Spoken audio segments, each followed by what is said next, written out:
Саламатсыздар ма балалар? Саламатсыздар. Бүгінгі сабағымызға бір-бірімізге сәттілік тілейік. Орнымыздан тұрып, бүгінгі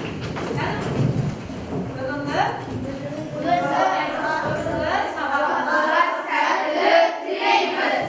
Дәл осы сәттілік тілеп болғаннан кейін біз топқа бөліп алайық. Бірінші, әр топтан 3 оқушыны сайлайық. Топқа шеті. Бірінші топтан Наргиза, қателеспіз ғой, екінші топтан Умекен, үшінші топтан Шерік сайлайық. Келіңдер қыздар.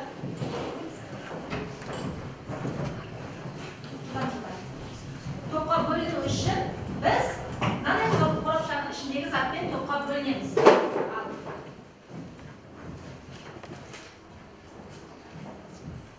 Кән көрсеткен қолдарында заты? Қызыл, жасыл, және көк. Ал, отыра қойды. Келе қойды, жылдам шығар.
Осы жерде Абайдың кез келген бір өлеңін жатқа айтып көрейікші. Кім жаттады екен?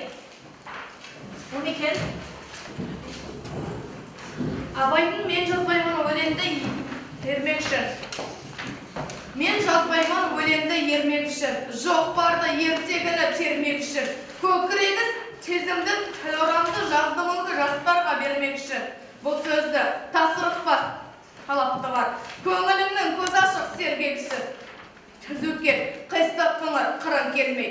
Сыртын танып іспітпес қырын көрмей. Шу дегенде құлағын тосансыйды, өскен сон мұндай сөзді бұрын көрмей.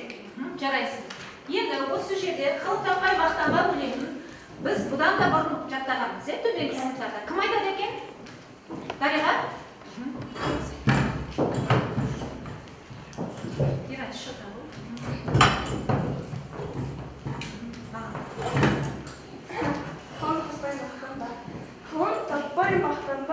Орын таппай мақтанба, құмарланып шаттанба, ойнап босқа күлуге, 5 нәрсеге қашып бол, 5 нәрсеге асып бол. Адам боламын десеңіз, тіреуің өмірің алдында, оған қайға жесеңіз, өсек өтірік мақтанша, еріншек бекер масылшып. Жарайсың, отыра. Енді осыған байланысты біз Абай атамызға байланысты өз шығармашылығынан өлең шығарған бізде Жарқын деген бала бар. Сол өз шығармашылығы бойынша Абайға арнаған арнауын айтып береді. Адамзаттың аты кең байтақ қазақ жерінде дара туған Абайым, қарапайым халқымнан дана туған Абайым, шешендік тіл өнерлі алып туған Абайым, қан шолпандай жарқырап жанып туған Абайым, қалың қазақ қамы үшін жаратылған Абайым, ақындардың ішінде дара туған Абайым, әділетсіз өмірге нала болған Абайым, кедейлермен кемшінге пана болған Абайым, ұрпағына өшпестей із қалдырған Абайым, 8 мыңдай өлең жол жыр қалдырған Абайым. Өте тамаша. Ал балалар, енді біз үйге берген тапсырманы қайталайық. Бірінші үйге берген тапсырманы қайталамас бұрын мен дискриптормен таныстырып алайын. Ал бірінші бағалау парағымен таныстырып алайын. Топқашыларға қандай бағалау парағын беремін. Бізде қазір 3 тапсырма бар. Әр тапсырмада бірінші тапсырмада 4 деген балл, екінші тапсырмада 3 деген балл, үшінші тапсырмада 3 деген балл. Біздің бағалау жүйеміз ең жоғарғы баллы 10 деген балл болады. топ басшылар тобымыздағы оқушылардың ат жөнін жазамыз. Сөйтіп тапсырмалар бойынша, жауап бергені бойынша балды қоямыз. Балды жүйе бойынша.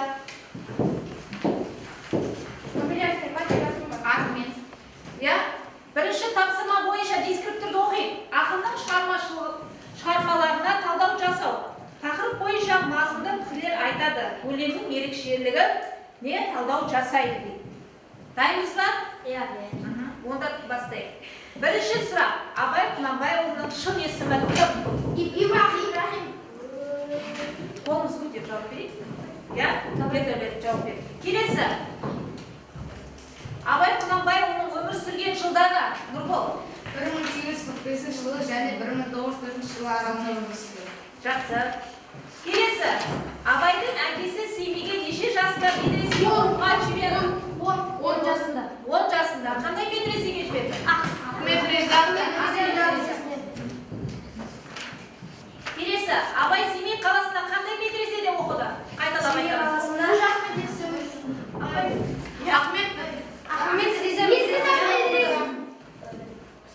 Келесі. Абайдың табиғат лирикасына байланысты өлеңдерін білесіңдер ме? Қандай өлеңдерін білеміз? Төрт мезгілге арналған өлеңдер бар екен. Осы жерде бір мезгілге арналған өлеңді жатқа айтып жіберейікші, бір шумағын. Кім айтады? Қыз. Жансая. Ақ киімді денелі ақсақалды, соқыр мұлқау танымас тірі жанды, үсті басы ақ құрау түсі суық, басқан жері сықырлап келіп қалады. Бұл қысқа. Арғалай білеміз бе? Арғалай кеттік. Келесі сұрақ. Абайды кез келген өлеңнен үзінді оқимыз. Кім айтады? Кез келген өлеңнен үзінді оқимыз. Бір шумақ. Қылым таппай мақтанба, орын таппай баптанба, құмарланып шаттанба, ойнап босқа күлуге. 5 нәрсеге Қасық бол, 5 нәрсеге асық бол. Адам болады десеңіз. Жақсы. Сіздердің топтарыңызды алдай. Қылым таппай мақтанба, орын таппай баптанба, құмарланып шаттанба, ойнап босқа күлуге. 5 нәрсеге ғашық бол, 5 нәрсеге асық бол. Адам боламын десеңіз, түйеу өмір алдыңызда. Жарайсыз. Болдық па? Келесі сұрағымыз. Абай Құнанбайұлының қара сөздерінің саны неше? 45 қара сөз бар. Мен жазбаймын өлеңді ермек үшін өлеңнің тәрбиелік мәні қандай? Жібек, бер қарасың. Жастарға және болашақ өскелең ұрпаққа білім өнерді үлгі мақсатында жазған. Тағы қосатынымыз бар ма? Олар Қылым таппай мақтанба, өлеңде ол не? жоқ, мен жазбаймын өлеңді ермек үшін. Мен жазбаймын өлеңді ермек үшін өлеңде ол жастарға ғылым тәрбие беретін өлең. Омекен, сендерде? Бұл жерде мен жазбаймын өлеңді ермек үшін атты өлеңінде жастарға ғылым, өнеге, білім, тәрбие мақсатында айтылған. Жарайсыңдар. Келесі, Абайдың ізін жалғастырушы шәкірттерінің бірі. Абайдың туысқан енді осы жерде тағы бір сұрақ қойсам. Абайдың өмір жолымен роман эпопея жазған жазушы кім?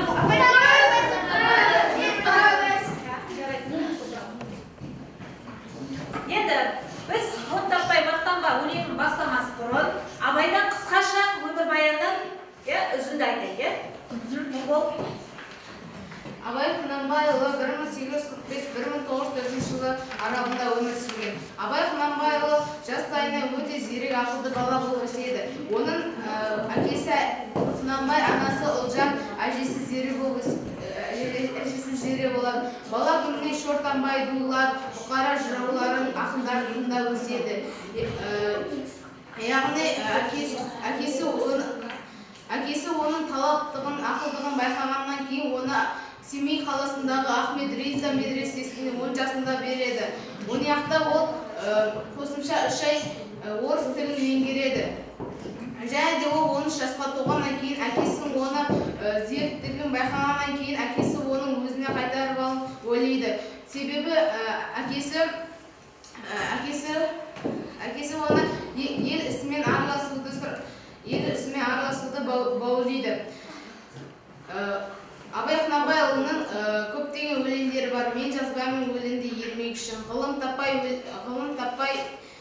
өлеңдері бар. Нұрбол, енді біз бүгін ғылым таппай мақтанбай өлеңін өтеміз, оны біз жатқа білеміз. Сонда да болса ғылым таппай өлеңін бір қайталап оқып шығайық. Кім оқып шығады? Жібек. Әдемілеп, мәнерлеп оқып шығады. Ғылым таппай мақтанба, орын таппай баптанба. Құмарланып шаттанба, ойнап босқа күлуге. 5 нәрседен қашық бол, 5 нәрсеге асық бол. Адам болған десеңіз, тілеу өмір алдыңыз. Оған қайғы жесеңіз, өсек, өтірік, мақтанша, еріншек бекер мал шашпа. 5 тұспаны білсеңіз. Талап, еңбек, терең ой, қанағат, рахым ойлап қой. 5 асында іс көрсеңіз. Жамандық көрсең нәфретлі, суытып көңіл тіксаңыз. Жақсылық көрсең ғибратлы, оны ойға жасаңыз. Жарайсың, Жібек тоқта. Жарқын. Арғай жалғастырамыз. Ғалым болмайын. Балалықты қисаңыз, болмасаң да ұқсатпа. Бір ғалымды көрсеңіз, ондай болма қайда деп, айтпа ғылым сүйсеңіз. Сізге ғылым кім берер, жанбай жатып сөнсеңіз. Дүниеле өзі, малда өзі, ғылымға көңіл берсеңіз. Білгендерің сөзіне махаббатпен ерсеңіз. Жақсы, Жарқын. Жансел оқиды. Өзің үшін үйренсең, жамандықтан жиренсең. Ашар баласын жылма-жыл біреу үшін үйренсең. Біреу білмес сен білсең, білгенің бәрі тұл. Сөзіне қарай кісін ал, кісіге қарап сөз алма.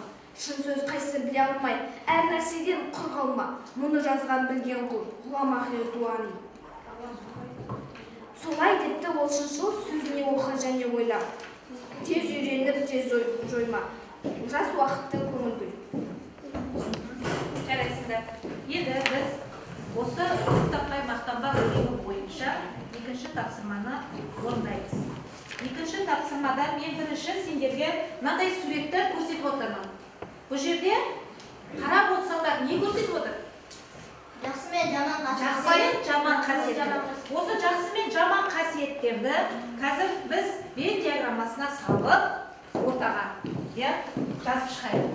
Жақсы қасиет пен жаман қасиетті жазып шығайық. Вот ручками.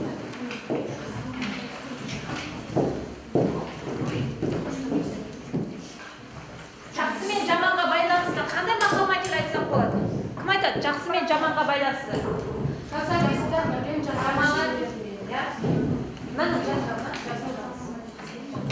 Суретке қарады. Қандай жақсы қасиет бар, қандай жаман қасиет бар мына жерде? Қасына жақсы немесе жаман болып жазып қойды. Екеуін Вен диаграммасына салмаймыз ба? Ақпаратқа. Жоқ, соған жаза береміз.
жазамыз. Жақсы 4 қасиеті, жаман 4 қасиет.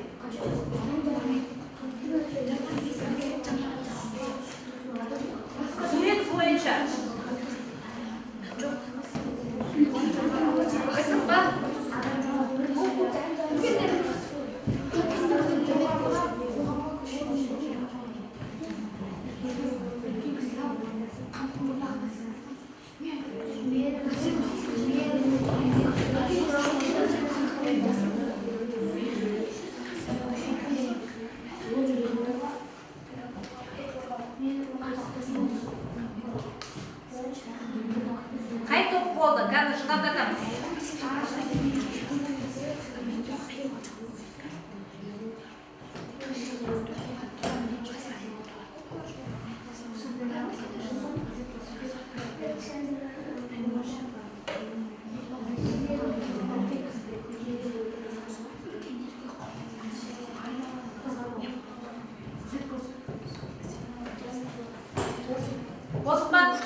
сурет бойынша бет қараймыз оқушылар.